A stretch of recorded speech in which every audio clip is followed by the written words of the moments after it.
গভীর ঘন সবুজ অরণ্যের এক কোণে থাকত ছোট্ট এক কাঠবিড়ালি। নাম তার ঝিলিক। ঝিলিক ছিল খুব পরিশ্রমী, কিন্তু সবাই তাকে নিয়ে হেসে বলতো, এত ছোট্ট প্রাণী, আর ভবিষ্যতের জন্য এত কষ্ট কেন করছ? আজ যা আছে আজই খাও। ঝিলিক চুপচাপ কানের কাছে নিজের পুচ্ছ তুলে রেখে কাজ করত। সে জানত প্রকৃতির নিয়ম কঠিন। কোনোদিন হঠাৎ ঝড় বা শীত এসে তার খাবার শেষ করে দিতে পারে। তাই সে সব সময় খাবার জোগাড় করত। ছোট বাদাম, শূকরের দানার মতো জিনিস সবই সে গাছের ফাঁকে লুকিয়ে রাখত।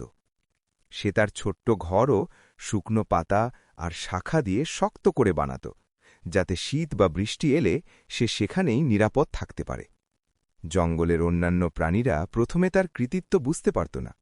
হরিণেরা দ্রুত ঘাস খেতে বেরোত, খরগোশেরা দৌড়াদৌড়ি করত, বানররা গাছ থেকে গাছে ঝুলে ফল খেত, কিন্তু ঝিলিক সবসময় চুপচাপ নিজের পথে এগিয়ে যেত। সে জানত আজকের পরিশ্রমই আগামীকালকে নিরাপদ করে। কয়েক মাস পরে জঙ্গলে হঠাৎ তীব্র শীত নেমে এলো। নদীর পানি জমে গেল, গাছের ফলগুলো শুকিয়ে গেল, আর মাটির ঘাস শুকিয়ে কাঠের মতো কঠিন হয়ে গেল।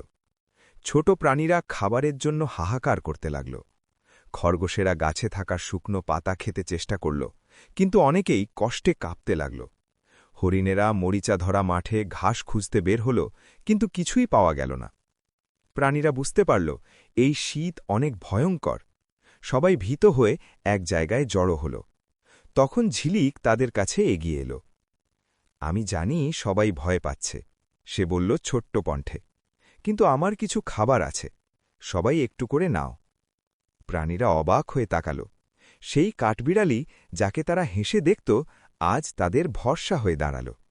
ঝিলিকের ছোট্ট ঘরে জমিয়ে রাখা বাদাম, শুকনো ফল এবং পাতা দিয়ে বানানো খাবারের ছোট প্যাক সব জীবিত প্রাণীদের কাছে বন্টন করল। খরগোশেরা প্রথমে কিছুটা সন্দেহ করল, এত ছোট্ট প্রাণী কিভাবে এত খাবার জোগাড় করতে পারে। হরিণেরা বলল, আমরা কি সবাই বাঁচব?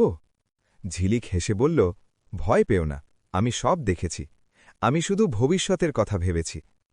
প্রাণীরা বুঝল ভয় থাকা সত্ত্বেও কাজ করা যেতে পারে। তারা সবাই ঝিলিকের কথাই বিশ্বাস করল। সেই শীতে ঝিলিকের ছোট্ট ঘরে থাকা খাবারের সাহায্যে পুরো জঙ্গলের প্রাণীরা বেঁচে গেল।